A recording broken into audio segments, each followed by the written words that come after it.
पहला पार्ट आधे घंटे का थोड़ा पहला रहेगा। इसके साथ में हमारे साथ के दूसरे डॉक्टर साहब हैं, वो है डॉक्टर कीर्ति सचदेवा, आप MD हैं, काय चिकित्सा हमारे जो डिपार्टमेंट होता है उसमें। और आज जो टॉपिक है उनका एक्चुअली कॉन्टेंट वाइज वो रिवर्सल ऑफ डायबिटीज के ऊपर है, टाइप 2। ठीक है, क्योंकि टाइप 2 है वो लाइफस्टाइल डिजीज है, इसके लिए रिवर्सल कैसे करना है थ्रू आयुर्वेद। ठीक है, आयुर्वेद का ही अपना बेस तो आयुर्वेद ही रहता है, जो भी जानकारी वो आयुर्वेद से संबंधित रहती है। तो इसके लिए इनका जो टॉपिक इन्होंने थोड़ा सा उसको डिज़ाइन अलग से किया है कि imagine a life without diabetes through Ayurveda.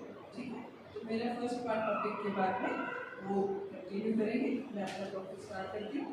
English में तो जैसा कि अभी हम जानते हैं उत्तरायण चल रहा है, मेरे साथ पढ़ाने वालों को सबको पता है। मैंने वर्ष का वर्ष के 2 हिस्से 6 महीने के, उत्तरायण और दक्षिणायन। अभी उत्तरायण चल रहा है, तो उत्तरायण का जो पीक पार्ट अभी है वो ग्रीष्म ऋतु। ठीक है, ज्येष्ठ और आषाढ़, ये 2 मास जो होते हैं इसमें टेम्परेचर बहुत ज़्यादा बढ़ जाता है। 40+ जब हम आ जाते हैं तो तापमान की जब वृद्धि 40+ में हो जाती है। जेठ के महीने में गर्मी पड़ती ही, ऐसे हमारे पहले के लोग बोलते हैं, तो जेठ का महीना यानी गर्मी। ठीक है, और 40+ टेम्परेचर के साथ में जो एक कॉम्बिनेशन है वो है ह्यूमिडिटी की कमी। ह्यूमिडिटी यानी हवा में जो पानी का अंश होता है उसकी जब कमी हो जाती है, यानी वो जब अभी आज आप देखेंगे तो ह्यूमिडिटी 32% हो रहा है। एक नॉर्मल ह्यूमन बॉडी को हेल्दी रहने के लिए और कंफर्टेबल रहने के लिए, पीस में रहने के लिए जो ह्यूमिडिटी चाहिए दैट इज 30 to 50% या इंडोर में 60% तक जाता है। तो अभी जो मिनिमम ह्यूमिडिटी है, यानी ह्यूमिडिटी कम होने से हवा गर्म और खुश्क दोनों हो जाएगी।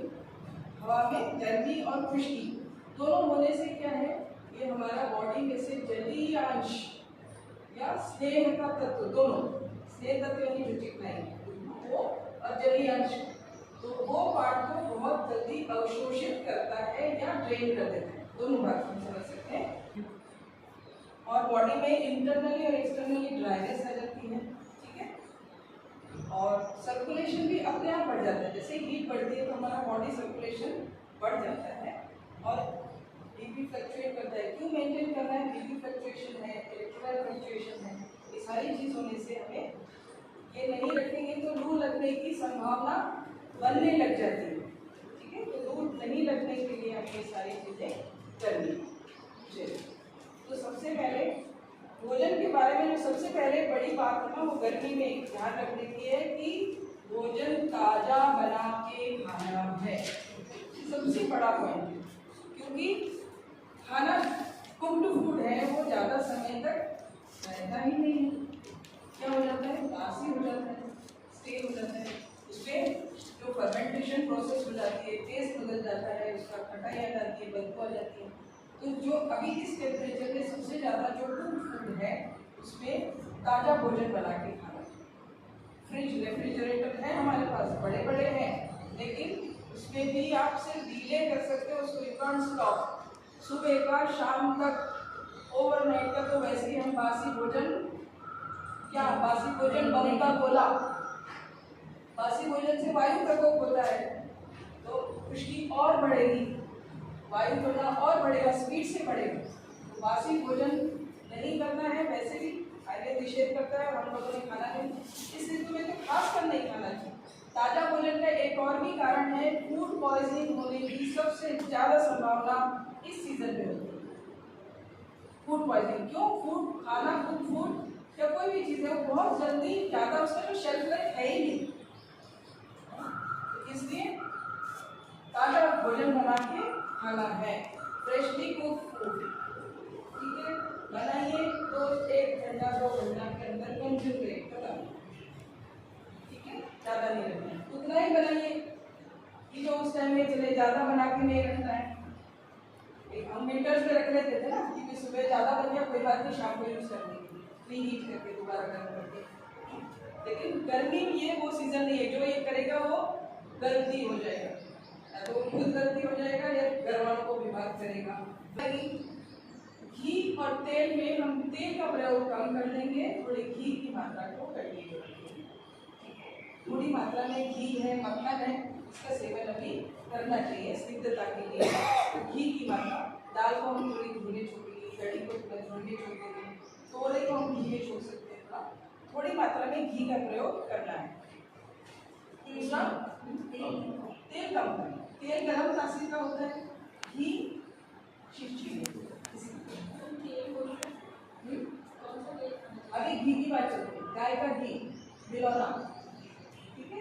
तेल की मात्रा कम यूज करें। और अभी खाना है सरसों तेल आप खाइए, सरसों तेल आप रेगुलर बेसिस पे खाते हैं, उसमें आप तेल का आइटम बना सकते हैं। बाकी मसाले में जीरा का यूज करना है, भरपूर जीरा, ओनली जीरा में चलेगा। सप्लाई की मात्रा कम करेंगे। दाना मेथी यूज कर सकते हैं, थोड़ा हींग यूज कर सकते हैं, धनिया पाउडर, जीरा पाउडर ये यूज करना है, ठीक है।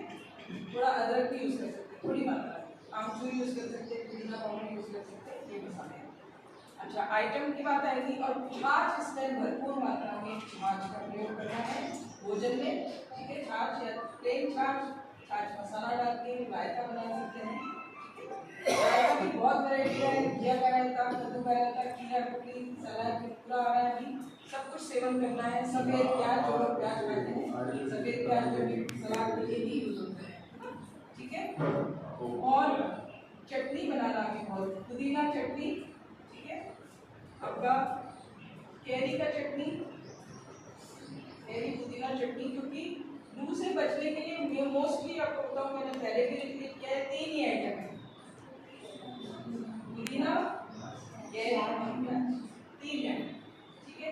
छाछ है, पर छाछ का बहुत लिक्विड होने से ज़्यादा देर बॉडी में रिटेन नहीं होती, पसीने में या यूरिन निकल जाता है। तो जो चीज़ भी खट्टा होता है वो थोड़ी देर ब्लड होल्ड करके रखता है। खट्टी चीज़ों का इमली का पना, कैरी का पना बनता है, ऐसे इमली का पना, जो दही को भंग करके और जो उसमें चीनी मिला के भी आप ड्राई फ्रूट्स डाल सकते हैं, फ्रूट्स डाल सकते हैं, कोई भी। वो क्या है, हाथों में कुछ समय के लिए रहता है, एक हमें एक फीलिंग का, एनर्जी का है, फीलिंग का अनुभूति देता है, इसके लिए। और आमरस, इन चीज़ों का।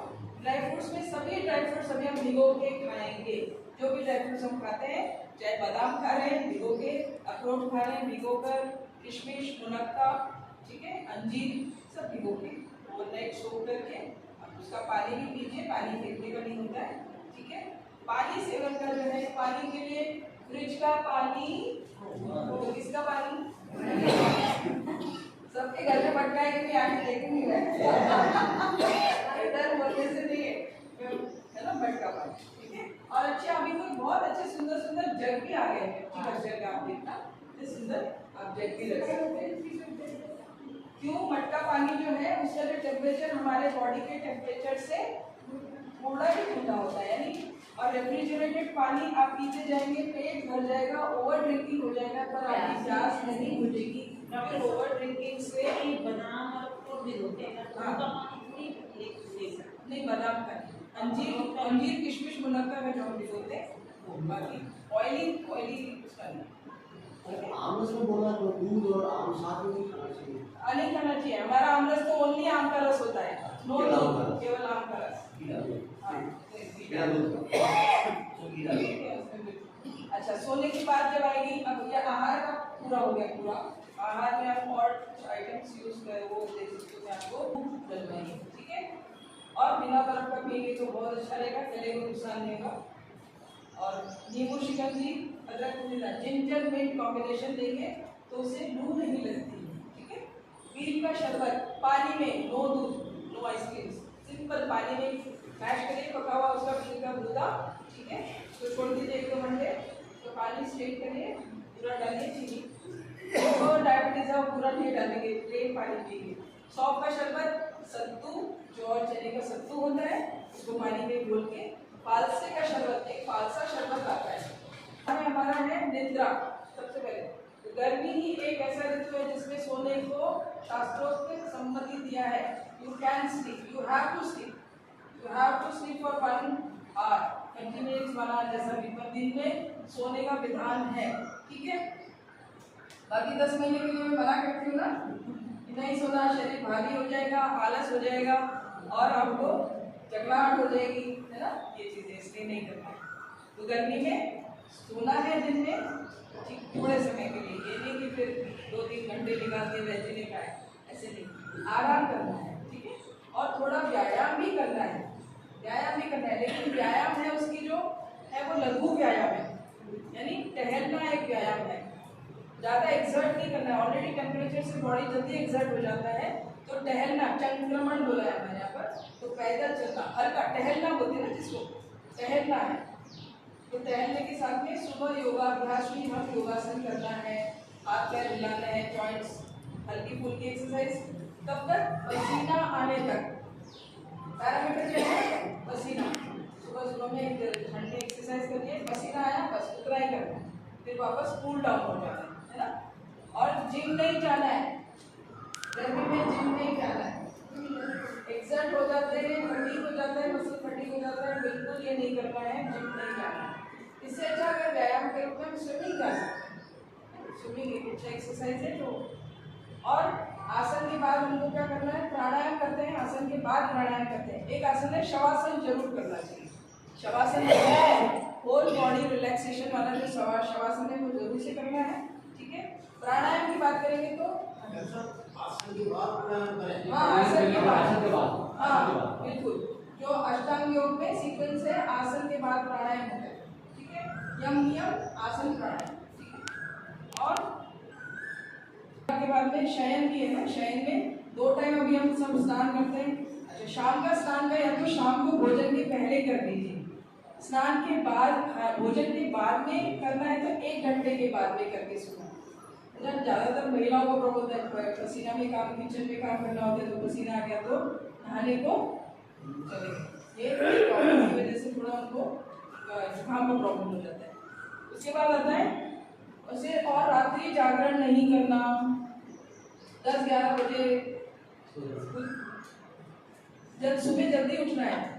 गर्मी में जो आपका टाइम टेबल बदल जाता है, जितने आप ठंडे में सुबह काम कर लेंगे, आप स्टेमिना में रहेंगे, एनर्जेटिकली। जैसे तापमान बढ़ेगा 10-11 बजे के बाद में, आपका काम करने का इच्छा, शरीर जो है वो ढीला पड़ जाएगा, शाम काम करने की इच्छा कम होती जाएगी। उससे क्या होगा? फिर बीपी फ्लक्चुएट कर जाएगा, है ना, और इलेक्ट्रोलाइट भी फ्लक्चुएट कर जाएगा। तो अभी जो ज़्यादातर सुनने में आता है सोडियम की कमी हो गई, क्यों होती है वो?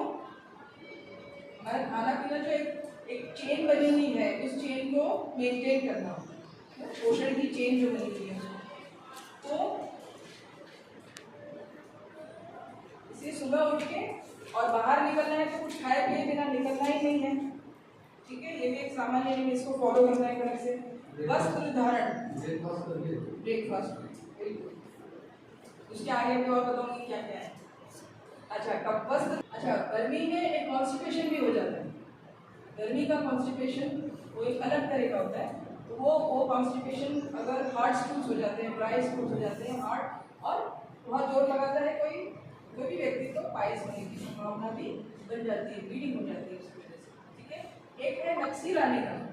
नक्सीर गर्मी में अक्सर होता है कि छोटे बच्चों को या महिलाओं को गर्मी में ज़्यादा या गर्म तासीर का खाना खाते हैं, मोमोज का चटनी, मतलब वो तो आग लगा देने वाली चीज़ है, ठीक है।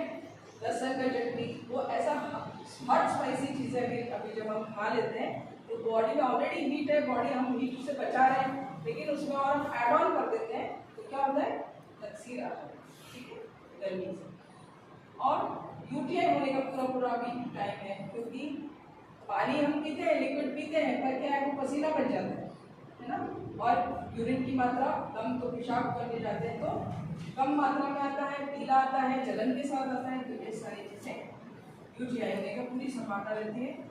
और कमजोरी, थकान, चक्कर आना, ये आम बात हो जाती है अगर हम इन चीज़ों को फॉलो नहीं करते, रेस्ट, डाइट इनको फॉलो नहीं करते, तो ये आम पेशेंट आके बोलेगा साहब बिल्कुल थकान से ट्रेन है, ठीक है। अभी अब मैं इसको समाप्त कर देती हूँ कि भूखे पेट नहीं रहना, गर्मी में कुछ भी खा के ही घर से बाहर निकलना है, ठीक है। तो जो बाहर निकल रहे हैं उनको भी ये है कि आप कुछ खा के निकलना है, बनाने वाला दे रहे, जिसको बनाने देने का पार्ट में उनको बना के देना है, वो लोग को अपना अपना पार्ट करना है, ठीक है। और उठने के 1.5 से 2 घंटे के अंदर निश्चित रूप से भले आप घर पर भी हैं तो क्योंकि घर में बैठे बैठे भी लू लग जाती है, ऐसा नहीं कि बाहर जाने से ही लगता है, बाहर जाने से तो बहुत संभावना बढ़ जाती है। पर अगर आप घर पे भी बैठे हैं और खाली पेट हैं, उठने के 2 घंटे के अंदर कुछ नहीं लिया तो हम घर में भी लू में की चपेट में आ सकते हैं, ठीक है। अच्छा, बाहर निकले तो अपनी पानी की बोतल, छतरी, कुछ भी कैप, हेलमेट ये जरूर लेके जाना है, सिर को बचाना है, ठीक है। और मैं डॉक्टर कीर्ति सचदेवा है और मैं उनसे रिक्वेस्ट करूंगी कि वो अपना टॉपिक